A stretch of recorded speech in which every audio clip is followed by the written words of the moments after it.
기도하겠습니다. 생명의 근원 되시는 살아계신 하나님, 우리에게 생명을 주시고 그리고 우리를 자녀 삼아 주시고 우리를 한도 끝도 없이 용서하시고 사랑하시고 동행하시며 말로 할 수 없는 은혜를 주셨는데 우리는 귀로만 듣고 마음으로 느끼지 못합니다. 그래서 하나님 우리에게 육신의 어머니와 육신의 아버지를 통해서 하나님의 사랑과 비슷한 것을 보면서 그 하나님의 사랑을 보고 듣고 깨닫게 하시기 위해서 우리에게 귀한 부모님들을 주셨습니다. 근데 하나님 우리에게 귀한 부모님들을 하나님 우리가 너무 우습게 쉽게 수에도 치지 않고 하나님 우리가 너무 무관심하면서 하나님 살지 않았는지, 하나님 이 땅을 먼저 떠나 천국 가 계신 어머니를 생각하고 그리고 하나님 육신의 어머니로 생각하면서 오늘 이 말씀을 들을 때 성령님 다시 한번 우리 부모들의 격이 세워지게 하시고 부모들의 위상이 세워지게 하시고 부모를 통한 하나님의 축복이 후손들에게 자자손손 흘러가는 은혜가 되게 하여 주시옵소서. 하나님 이 땅에 말로 표현할 수 없는 하나님 어머니들, 고통 가운데 있는 어머니들을, 아버지들을 위로하시고 하나님 그들을 붙잡아 주실 것을 믿습니다. 오늘도 예배 가운데 아버지와 어머니의 사랑을 깨닫기를 원하는 우리 심령의 마음을 열어주시고 말씀을 들을 때 하나님 성령이 하시는 말씀으로 들려줄 수 있도록 은혜를 주시옵소서. 예수님의 이름으로 축복하며 기도 올려옵나이다. 아멘. 여러분, 우리가 살아가면서 다 부모님들과 여러분 함께 했던 시간들을 우리가 어떨 때 떠오르면 조금 철이 들면 죄송한 마음도 생기고 또 눈물도 핑 돌 때가 있고 그래요.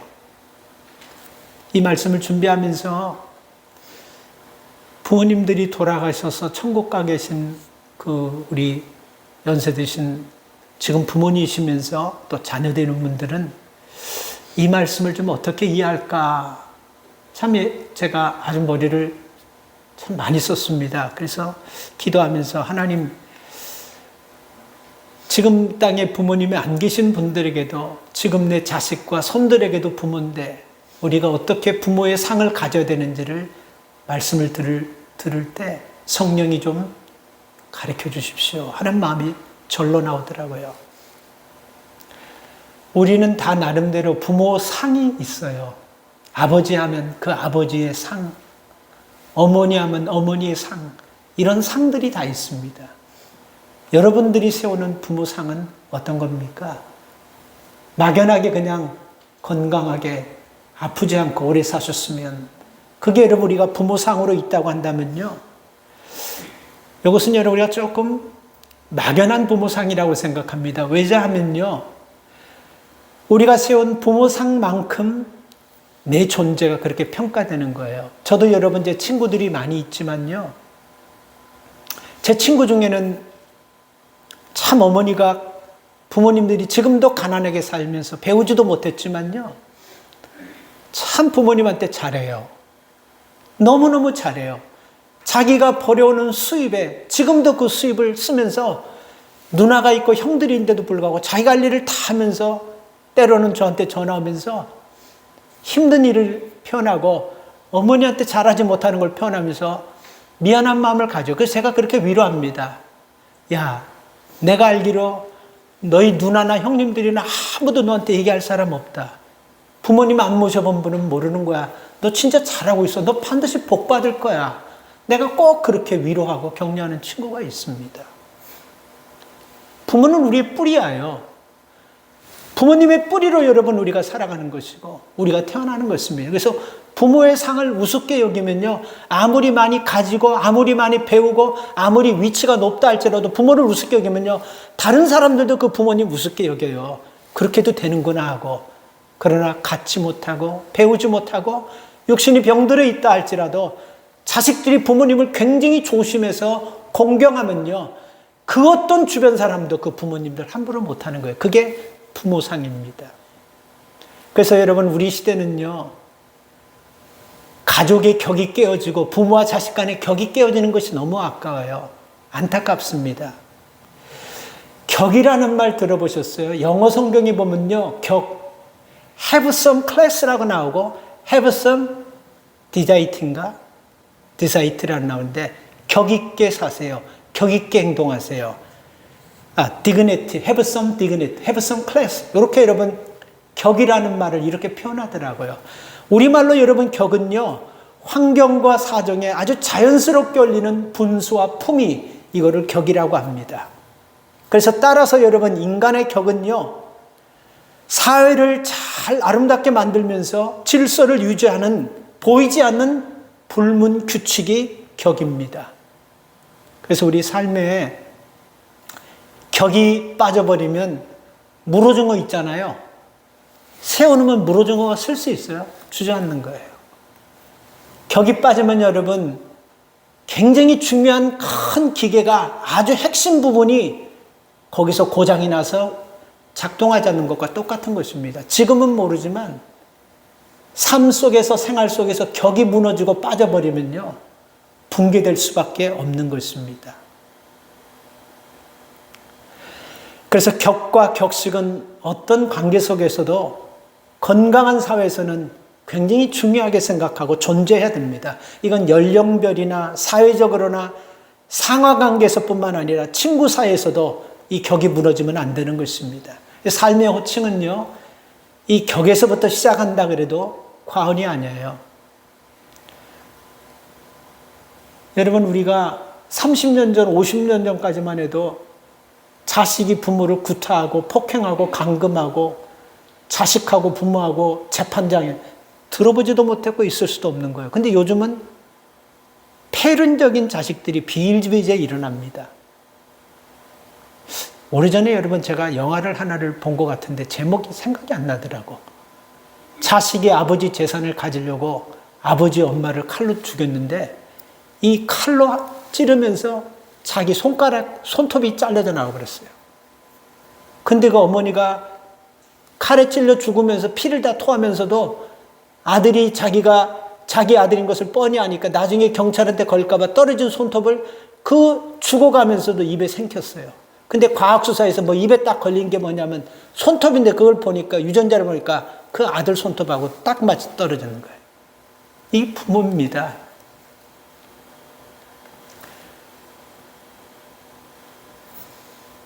여러분, 우리가 한번 좀 편안하게 한번 생각해 보십시다. 또 꼭 그렇진 않아요. 가정에서 할아버지를 할아버지로 존중해주고 아버지를 아버지로, 어머니를 어머니로, 주변의 어른들을 어른들로 잘 존경하고 함부로 행동하지 않는 사람들이 사회에 나가서 강도질하고 다른 사람을 해코지하고 사람을 죽이고 그런 거 가능성이 전혀 없지는 않지만 희박해요. 그렇지 않습니까? 그래서 범죄자들, 청소년들이, 촉법소년들이, 나이 어린 애들이 큰 범죄 지은 애들 가족사를 보면요, 위아래가 다 없는 가정들이랍니다. 경찰이 얘기한 거예요. 위아래가 가정에서 없어요. 가정에서 아버지, 어머니에게 막말하고 쌍말하고 했던 아이들이 대부분 대형 사고를 저지른다는 거예요. 그렇잖아요, 여러분. 상식적으로도요. 이게 격이 깨지면 이런 위기가 생기는 거예요. 그래서 여러분, 우리 옛말에 손주기 없다니까 할아버지 시험 뽑아 땡긴다 이런 말과 똑같은 것을, 어리다고 격을 무시해버리면요, 자라서도 부모 자식 간에 격이 없어지고, 격을 모르면 예의를 지키지 않고 도리를 모르고, 도리를 모르면 부모의 은혜를 모르게 된다는 것입니다. 그래서 여러분, 이 격에서 호칭이 굉장히 중요한 거예요. 꼭 그렇지 않지만 저는 나이가 한 50이 넘은 분들이 결혼해가지고 애들이 다 컸는데도 당신 어머니하고 아버님을 부를 때 아빠, 엄마 부르는 게 조금 그렇더라고, 나는. 여러분, 혹시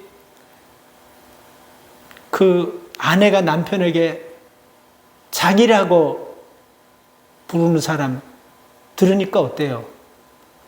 뭐 대부분 다 우리 그런, 나도 어떨 때는 그러는데 뭐 그 정도까지는 애교로 봐줄 수 있어. 근데 아내가 남편 형 하는 거 들어보셨어요?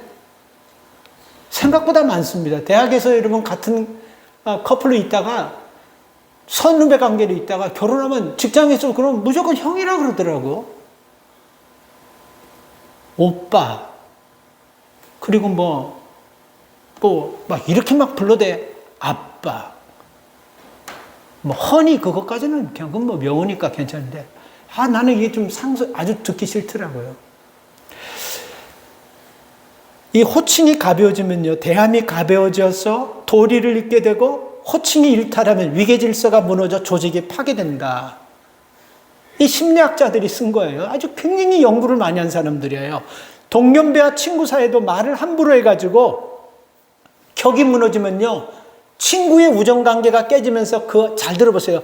우정관계가 꺼지면서 그 안에 뭐만 존재하냐면 이해관계만 존재하는 거예요. 뭐가 깨지면 친구 간에도 격이 깨지면 우정은 사라져버리는 거예요. 그리고 이해관계에 사람이 서게 된다는 것입니다. 자, 여러분, 우리가 살아가면서 아직도 여러분 이런 호칭을 쓰는 우리 시골에 가면 이런 어른들이 계세요. 숙부님, 백부님, 막 조부님, 중조부님, 고조부님, 당숙님, 고숙님, 이숙님, 이런 얘기 우리 들어본 적 있죠. 시골 가서 지금도 쓰시는 분이 있어요. 저는 이게 굉장히 지혜롭다고 생각해요. 이게 여러분 굉장히 격을 세워주는 호칭인 것입니다. 삼촌, 고모, 큰아버지, 이것보다도 격을 세워줘요.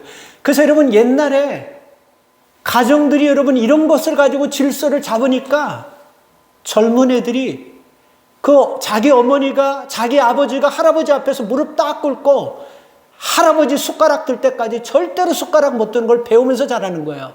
그리고 밥 먹으면서 다리 지난다고 뻗친다든지 젓가락 소리 내고 숟가락 소리 내면 바로 한 방 올라가 버리는 거예요. 어떤 집에서는요.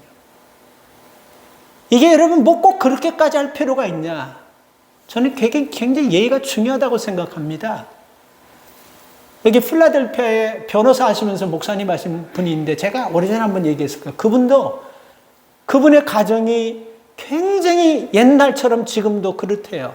밥상도 할아버지, 아버지, 자녀들 이렇게 밥을 쭉 순서대로. 어른이 숟갈 딱 내릴 때까지 누구도 숟갈 내린 사람도 없고 누구도 숟갈 드는 사람도 그렇게 한답니다. 그래서 여러분 뭐 좋을 게 있냐 하지만 그 가정에 손자나 자손이 문제될 것이 하나도 없으면 잘 자라고 건강한 가정으로 믿음 안에서 잘 크고 있다는 것입니다. 꼭 나는 이걸 우리 모두가 다 해야 된다고 생각하지 않아요. 그러니까 굉장히 중요하다고 생각합니다. 그래서 여러분 격은요, 질서고 격식은 예입니다.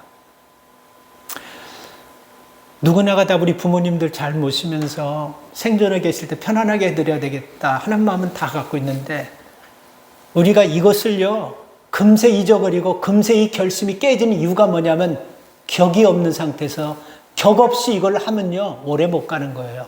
이게 몸에 딱 배어 있으면요 이게 당연히 자식이 부모해야 할 도리구나 하고 누가 보든 안 보든 우리 상황이 어떻든 간에 꾸준하게 하는 것, 이게 부모와 자식 간의 격이 세워졌을 때 가능하다는 것입니다. 그래서 가정들, 사회에 막 문제가 생기는 거 보면요 가정이 격이 깨어진 가정이고 사회가 격이 깨어지는 사회가 되고 있기 때문에 이런 문제가 세워지는 것입니다.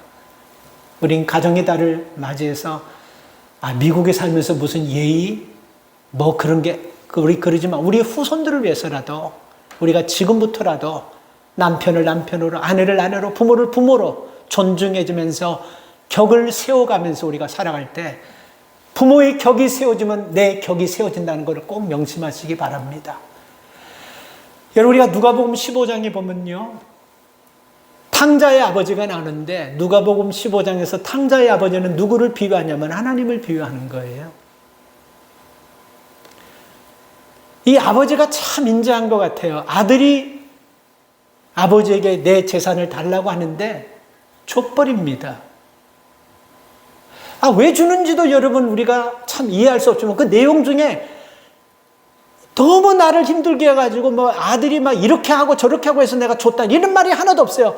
아버지에게 자기 재산의 몫을 달라고 하니까 아버지가 줬다. 줘서 아들을 내보냈어요. 여러분 한번 생각해 보세요. 만약에 여러분 아버지가 안 줬다고 한다면 그 아들이 나갔겠어요? 안 나갔겠어요? 다소간에 집안이 시끄럽고 부모 자식 간에 문제가 생기는 것은 있지만 그 아들이 그렇게 나가가지고 패가 망신하고 재산 잃고 몸 버리고 신앙 잃어버리고 그렇게 여러분 초라해지지는 않았을 것입니다. 그렇지 않아요? 근데 여러분 성경에는 그 내용이 없어요. 왜 줬는지 몰라요.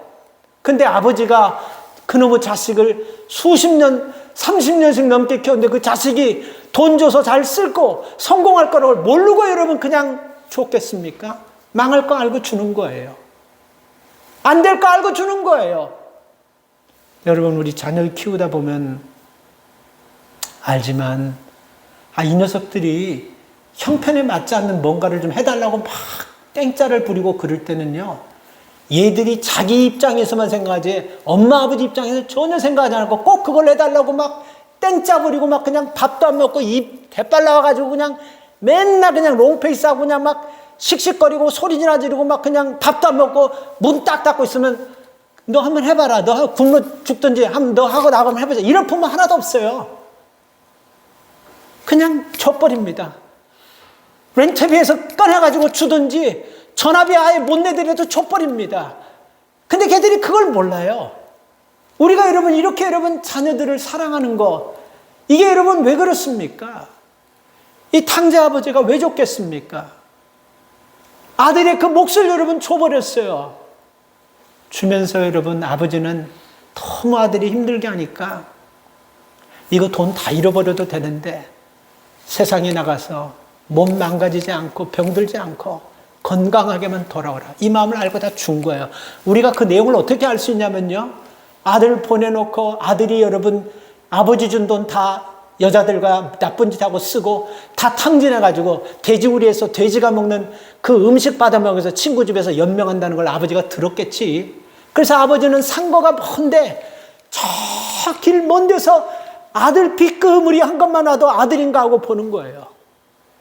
그 아들을 기다리는 거예요. 그 멀리서 오는데 여러분 보세요. 그 자식 새끼는 아버지 까맣게 잃어버렸습니다. 물론 자기가 잘못하고 자기가 정말 아버지께 부끄러웠으면 없어도 그러니 모르지만 왜 그 높은 데서 아버지는 자식 알아보는데 왜 자식은 아버지 못 알아봅니까? 이게 부모예요. 그건 여러분 우리가 자식이 아버지 얼굴을 못 알아본다는 뜻이 아닙니다. 그 성경에는 영적인 깊은 의미가 있는 거예요.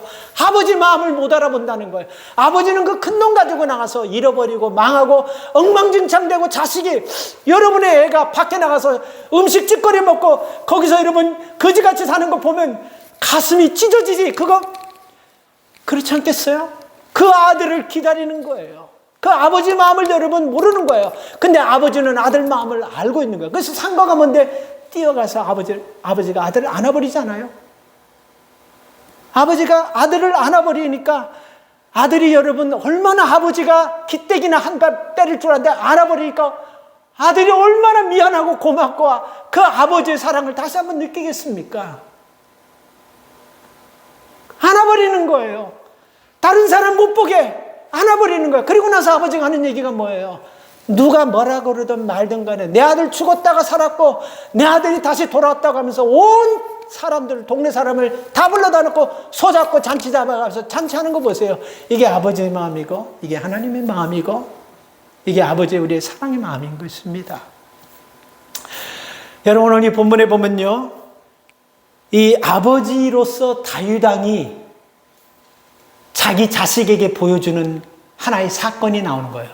다윗이 아버지로서 자기 자식에게 보여주는 그 사랑이 하나님께서 우리에게 보여주는 사랑과 빗가무리해요.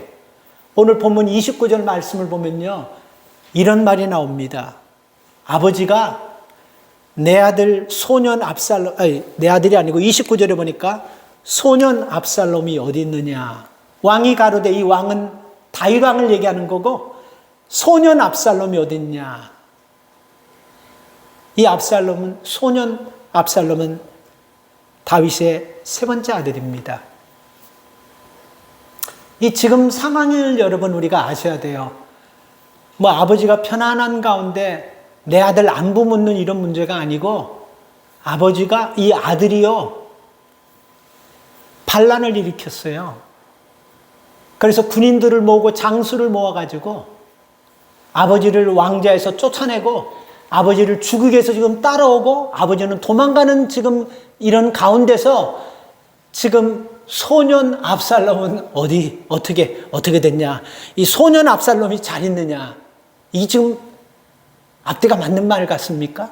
아버지가 왕이었걸랑요? 근데 아들이 반란을 일으켰어요. 그리고 반란을 일으켜서 아들이 군사들과 데리고 아버지를 죽이려고 쫓아오고 아버지는 도망가는 데서 소년 압살롬은 잘 있느냐? 이렇게 안부를 물어봐요. 이게 아버지예요.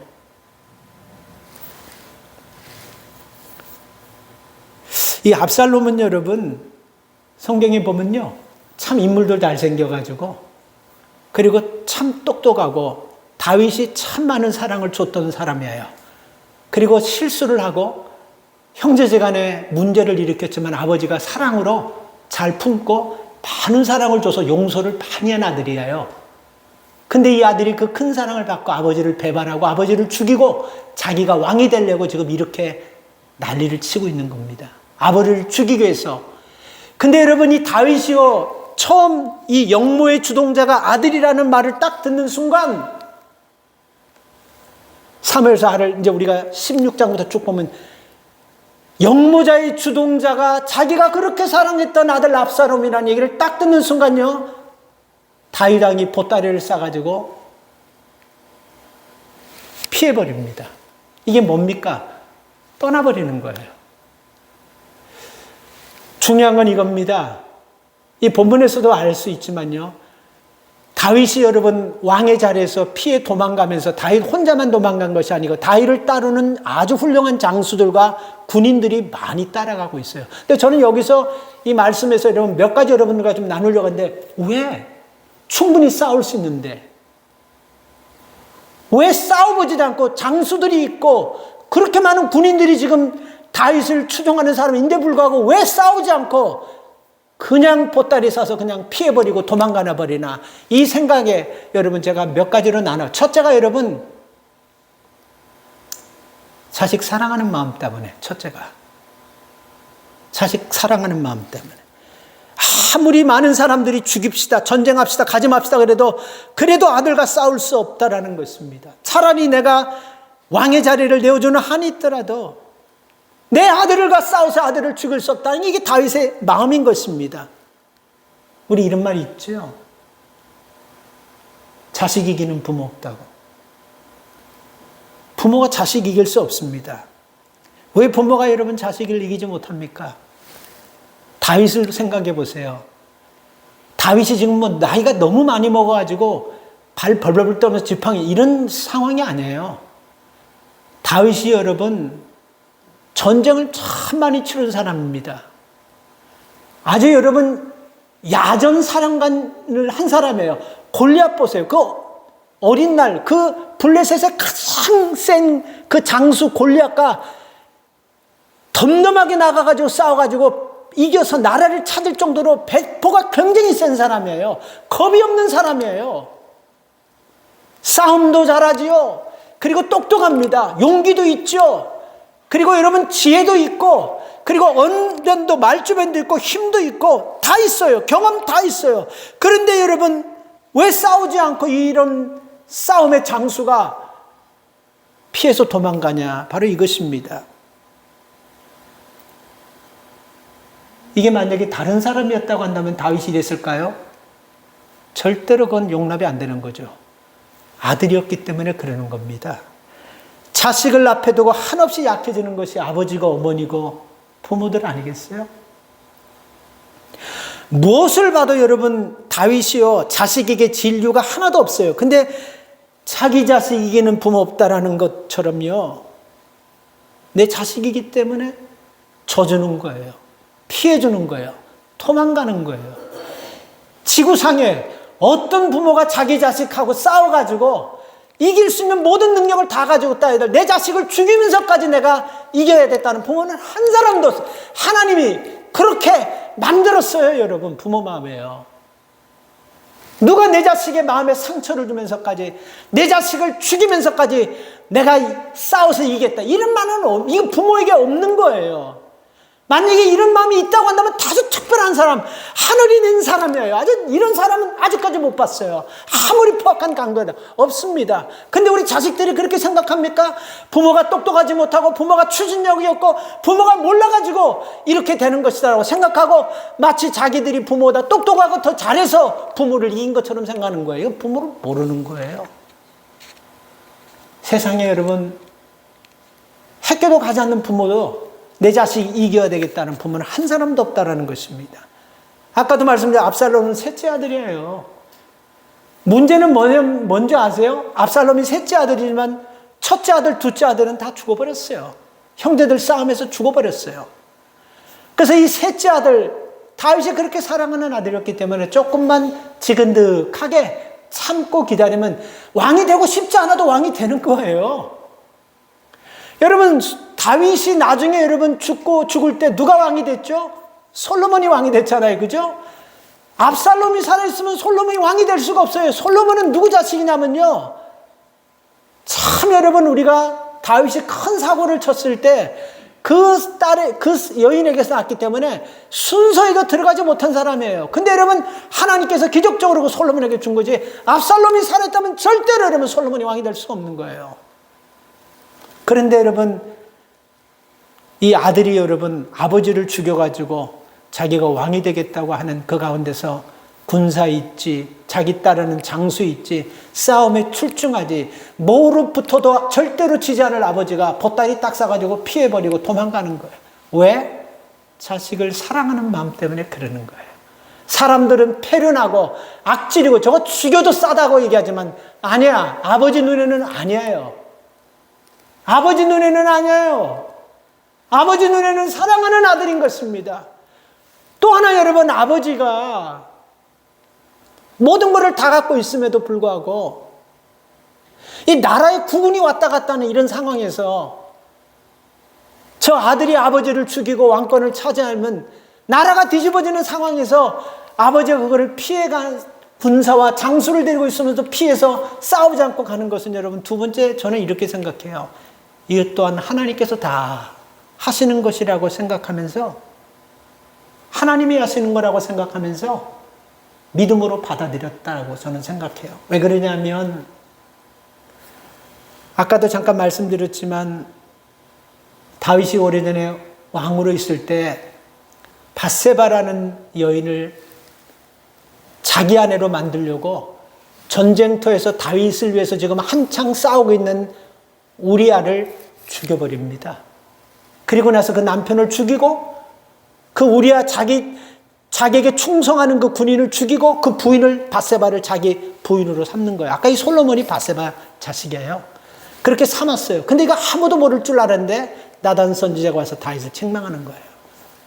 당신 집에 칼이 끊이지 않을 것이다. 이런 책망을 합니다. 그리고 나서 시간이 한참 흐른데 결국은 나단 선지자가 예언한 그대로 그 형제들끼리, 자식들끼리 칼부림으로 다윗 아들이 둘이나 죽습니다. 이 또한 여러분, 하나님께서 내게 주신 심판이라고 받아들이는 거예요.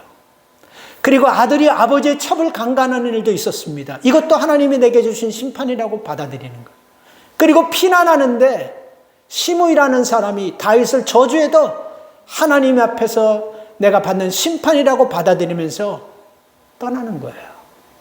자, 다윗을 따르는 장군도 군사도 많았지만 결국은 이렇게 할 수밖에 없는 거예요. 이게 하나님께서 내가 잘못했기 때문에 하나님이 나에게 심판하는 것이라는 그 신앙으로, 믿음으로 받고 아들과 싸워서 이겨야 되겠다, 죽여야 되겠다 생각하지 않고 그냥 도망가는 거예요. 또 하나는 여러분, 이것 때문에 그러지 않나는 생각이 들어요.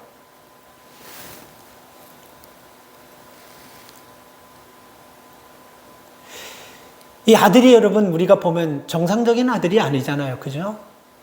그 아버지 그렇게 사랑을 많이 받고 그 아버지의 그렇게 좋아했던 아들, 그리고 압살롬이 참 잘못해도 아버지가 사랑으로 용서로 많이 품었고 가만히 있으면 왕이 될 모든 기대를 다 가든 이 아들이 아버지를 죽이려 하는 것은 한마디로 얘기하면 패륜아요. 패륜아. 참 악질이고 참 악하게, 참 정말 여러분 아주 악한, 어떻게 표현할 수 없어요. 악한 거예요. 그런데 말입니다.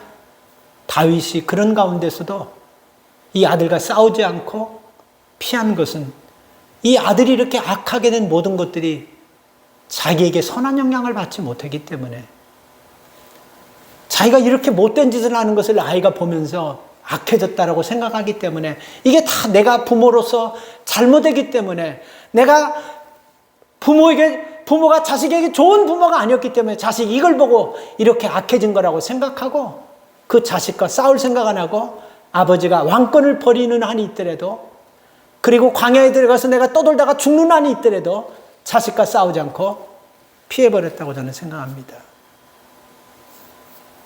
한번 생각해 보세요. 저는 이게 여러분, 제가 좀 몇 가지 정리했지만 이게 맞다고 생각해요. 만약에 여러분 우리가 다윗의 입장에서 인물을 한번 생각해 보면요, 다윗이 여러분 아들을 죽이면 어떻게 되겠습니까? 다윗은 얼마나 오래 살지 모르지만 남은 사는 생 동안 미치든지 괴로워하든지 제정신으로 고통스러워서 못 살 거예요. 그렇지 않습니까? 만약에 자기가 거기서 가만히 버티다가 아들 압살롬의 칼에 죽으면 자기 아들 압살롬을 천하의 악질로 페루나로 만드는 아버지가 되는 거예요. 그러니까 이렇게도 저렇게도 못하는 거예요. 그러니까 여러분, 자기가 이 아들과 싸울 수 없고 이 아들에게 모든 걸 다 남겨줘버리고 그냥 여러분 떠나버리는 그 모습, 그게 여러분 아버지가 자식을 사랑하듯이 하나님께서 우리를 사랑하는 그 모습을 보여주고 있다는 것입니다. 피해버리는 거예요. 도망가버리는 거예요. 공자라는 사람이 있는데 그 공자의 제자 중에 참 효를 잘하는 증자라는 제자가 있었습니다. 근데 어떤 제자들이 너무 증자라는 제자가, 공자의 제자가 진짜 효도를 잘하고 착하니까 공자에게 증자가 효도한 그 내용을 공자 앞에서 얘기합니다. 근데 공자가 그 얘기를 듣고 화를 내는 거예요. 걔는 효자가 아니고 아주 불효자다라고 딱 얘기하는 거예요. 그래서 그 내용은 이렇습니다. 증자가 아버지와 함께 참외밭에 매를 가는데 가다가 참외 줄거리를 모르고 한 줄 전부 다 끊고 그냥 가버렸어요. 그러니까 아버지가 그걸 보고 화가 나가지고 소문은 막 돼가지고 막 증자를 막 두들겨 패는데, 증자가 자기가 잘못했기 때문에 아버지 분노가 끝날 때까지 실컷 때리십시오 하고 그냥 피하지 않고 피투성이가 되도록 맞았다라는 거예요. 그리고 나서 맞고 나서 그 저녁에 증자가 아버지가 얼마나 속상하실까, 자기 아픈 거 피투성이 된 거 생각 않고 검은 고를 타면서 아버지를 위해 노래를 불러줬다. 이 말을 듣고 공자가 화를 받고, 그런 불효막심한 놈이 어딨냐. 그놈 대과로 증자를 딱 앉혀놓고 네가 왜 불효자냐 하면서 중국의 순이라는 왕의 스토리를 얘기하면서 책망을 했다. 중국에 순왕이 있는데 참 효자였대. 근데 그 아버지가 아주 폭군이에요. 굉장히 무서운 사람이에요. 자식을 너무 많이 때리는 거예요. 이 순왕이 어렸을 때부터 클 때까지 막 그냥 사람만 막 두들겨 패고 화가 나고 분노를 삼키지 못하면 창도 들어서 막 던져버리고 막 그러는 거예요. 막 두들겨 패다가 어느 날 이 순왕의 아버지가 너무 분나니까 창을 들어서 던질 때 그 순왕이 도망가 버렸어요. 왜 순왕이 도망간 줄 아냐 하고 증자에게 얘기하는 거예요. 알 수가 없죠. 그래서 공자가 설명해 줍니다. 아버지가 분이 나가지고 창을 들어서 던지긴 했지만 만약에 그 창에 맞아서 내가 죽게 되면 아버지가 평생 얼마나 나를 생각하며 미안한 마음과 고통스럽게 살까, 그것을 아버지가 고통받을까 봐 피해버렸다라는 거예요. 그렇기 때문에 너는 불효자. 아버지 앞에서 실컷 맞도록 그냥 아버지 마음대로 때리세요. 그러면 아버지 나쁜 사람 되는 거 아니냐, 왜 아버지를 나쁜 사람 만드느냐 하면서 증자가 불효자라고 그렇게 가르쳤다고 합니다. 저는 이걸 생각하면서 여러분, 다윗이 여러분 그랬던 것 같아요. 만약에 여러분 아까 말씀처럼 아들에 의해서 손에 죽었다고 한다면요, 천하의 많은 사람들이 그 압살롬을 아주 못된 놈으로 아주 보면서 그 아들을 아주 배려버리는 거예요. 그리고 자기가 죽여도 편안하지 못하니까 자기가 떠나버리는 것입니다. 우리의 삶 가운데서 여러분 이렇게 이런 부모님들의 여러분 자식을 사랑하는 마음, 이것을 여러분 하나님께서 보여주시기 위해서 다윗과 압살롬과의 관계를 지금 말하고 있는 거지, 지금 다윗과 그 압살롬의 사건을 우리에게 얘기하려고 하는 것이 아니라는 걸 꼭 아셔야 돼요. 이게 여러분들의 마음이고 여러분들 부모님들의 마음이고 우리 아버지들의 마음이었다라는 것입니다. 우리는 이 사건을 보면서요, 유의 깊게 봐야 되는 것이, 얼마나 다윗이 아들을 이렇게 이 페르나 같은 애를 살리려고 얼마나 아주 그냥 천재적인 머리를 쓰는지, 나는 이 본문을 연구하면서 소름이 끼쳤어요. 정말이에요. 한번 들어보세요. 오늘 이 본문에 보면 29절과 31절에서 다윗이 자기 아들을 뭐라고 합니까? 소년 압살롬이 잘 있냐? 소년 압살롬이 잘 있냐? 계속해서 소년이라고 물어보는 거예요. 소년이라고. 그리고 나서 정말 우리의 내 피부에서 닭살 돋을 때가 언제냐면요, 33절에 보니까 33절에서 소년 압살롬 그렇게 찾다가 33절에서 뭐라고 하면 내 아들 압살롬아, 내 아들. 나는 여기에 아주 소름이 다 돋아버리더라고요. 이게 여러분 의도적이에요, 다윗이요. 이게 뭡니까? 소년이라는 건 뭡니까? 반란을 일으켜가지고 군인들을 모아가지고 아버지를 죽이고 나라를 찬탈했던 그 애를 어떻게 그 소년 애로 볼 수 있습니까? 그쵸? 그게 애가 할 짓이에요? 반란을 일으켜가지고 군인들을 모으고 아버지를 죽이고 자기가 왕권을 찾아 이런 애가 소년이, 지금 여러분 내가 알기로 이 압살롬 나이가 한 40 정도 50 정도 되잖아, 그렇게 생각해요. 근데 여러분 다윗은요 계속해서 소년 압살롬이 어디 있느냐, 소년 압살롬 계속해서 소년자를 붙여요. 이게 뭡니까? 당신들이 볼 때는, 여러 사람들이 볼 때는 패륜하고 악질이고 아주 못된 놈이고 죽어마땅한 놈이지만 얘는 아직도 철부지한 어린 소년과 같다는 말이에요, 아버지 보는 때는. 그러니까 요즘 제가 지난주에 촉법소년, 나 요즘 그 촉법소년 얘기 자꾸 이거 보면서, 이야, 사람이 어떻게 그렇게 악질인지 애들이, 10대 애들이 무섭더라고. 쟤네들은 촉법이 아니고 쟤네는 진짜 강도들이야. 말 표현을 못하겠어요. 그래 놓고 촉법소년인데 우리는 감옥에도 가지 않고 손도 못 대게 막 하는 거야. 난 무섭더라고. 이거 대한민국 법이 지금 어떻게 되는지 모르겠어요. 지금 다윗은 그렇게 얘기하는 거예요. 얘 촉법소년이야. 얘는 지금 어린애야. 얘는 페르나가 아니고 아버지 죽이고 왕을 찬탈하는 거 너희들 볼 땐 나쁜 애 같지만 얘는 아직도 어린애고 철부지고 내가 보살펴야 될 애라고 그렇게 얘기하는 거예요. 그런데 여러분 32절에서 두 번째 전령자가 그 아이 죽었습니다 딱 얘기할 때 33절에서 싹 바꿔버린 거예요. 본능이 빡 드러나는 거예요.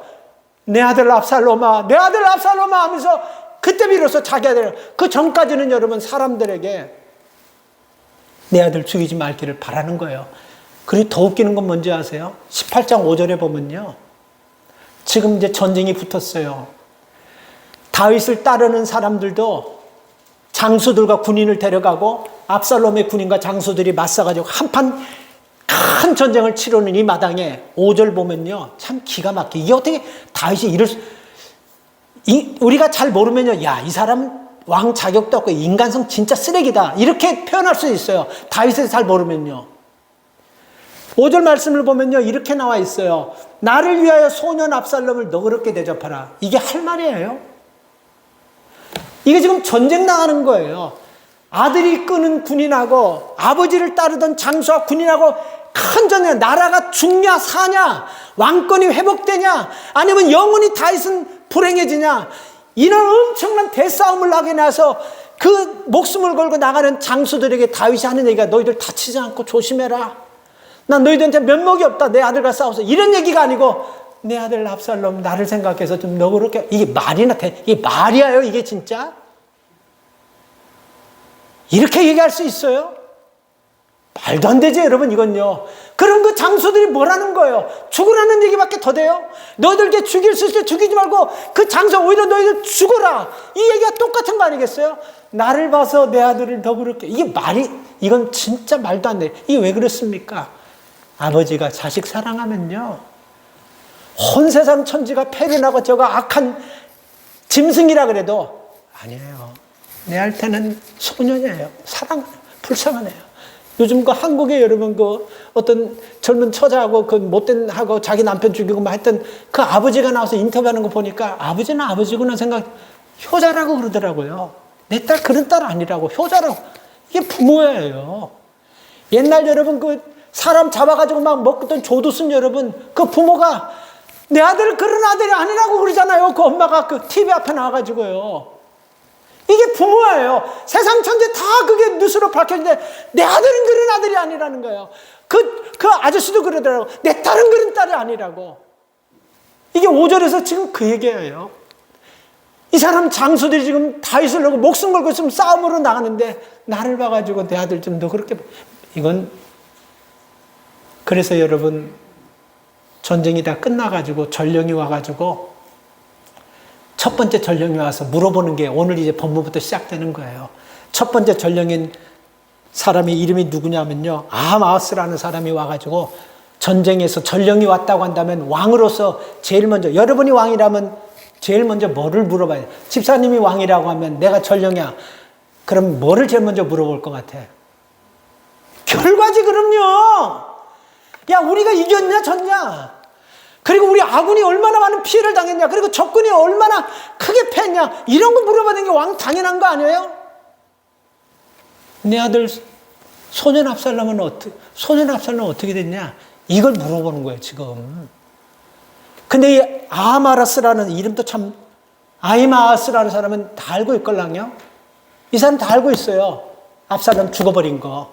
근데 거기서 뭐라고 얘기합니까? 난 모르겠는데 내가 올 때쯤 돼가지고 그냥 전쟁터에서 막 웅성웅성했는데 난 잘 모르겠어. 얘는 이 사람은 알고 얘기하는 거야.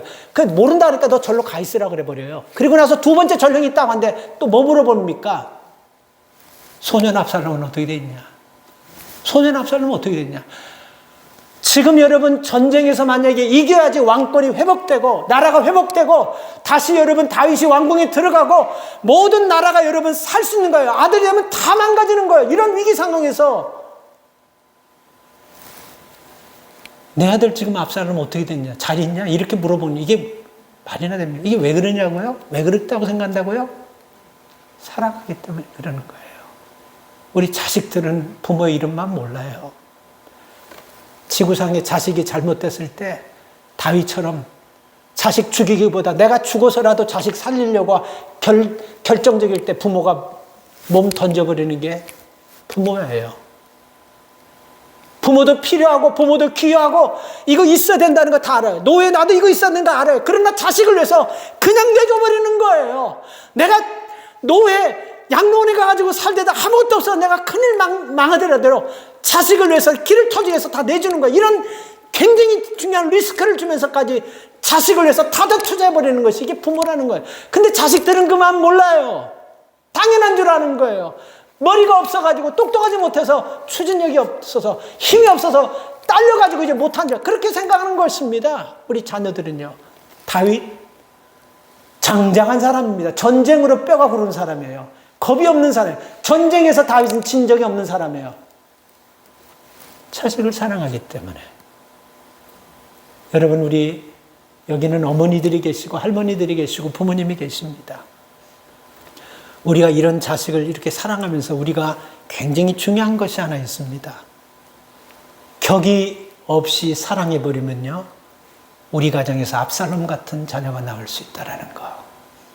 꼭 명심하십시오. 격을 가져야 됩니다. 부모가 가졌던, 배웠던, 있던 없던 간에 영적인 격을 무너뜨리지 마시기 바랍니다.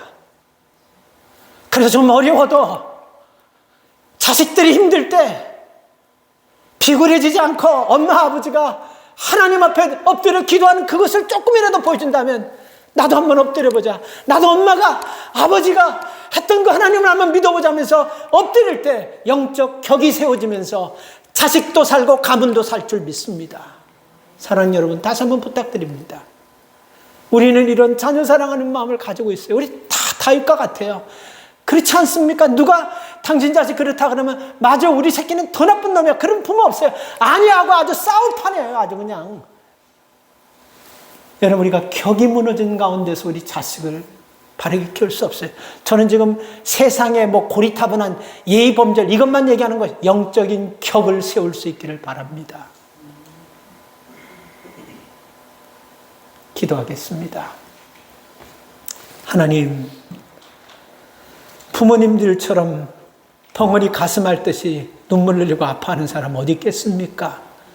잘 사는 자녀들 때문에도 하나님 가슴 치면서 눈물로 기도하는 하나님 부모가 그게 부모인 것입니다. 그런데 자식들은 이런 거 모르는 겁니다. 무능해서 능력이 없어서 똑똑하지 못해서 못하는 줄 알고 있는 것입니다. 다윗 절대로 그렇지 않습니다. 싸워서 절대로 질 다윗이 아닙니다. 자식을 사랑하기 때문에 다 내버려버리고 내주고 피해버리는 것이고 도망가는 것이고 비참한 길을 선택하는 것입니다. 하나님 우리에게 이런 부모의 마음을 하나님 갖게 하심을 너무 감사합니다. 그러나 하나님 우리 가정에 이 자녀들에게 우리 가정에 영적 격을 회복할 수 있도록 세울 수 있도록 하나님 우리 부모들에게 믿음의 부모가 되도록 축복하여 주시옵소서. 하나님 이분들이 눈물로 기도하는 기도 그대로 30배, 60배, 100배를 더 붙여서 하나님 우리 자손들에게 응답하여 주실 것을 믿습니다.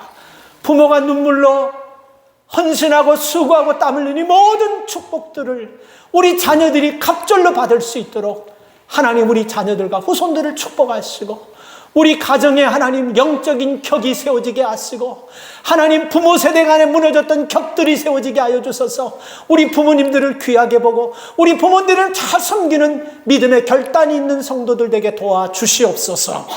예수님의 이름으로 축복하며 기도 올리옵나이다. 아멘.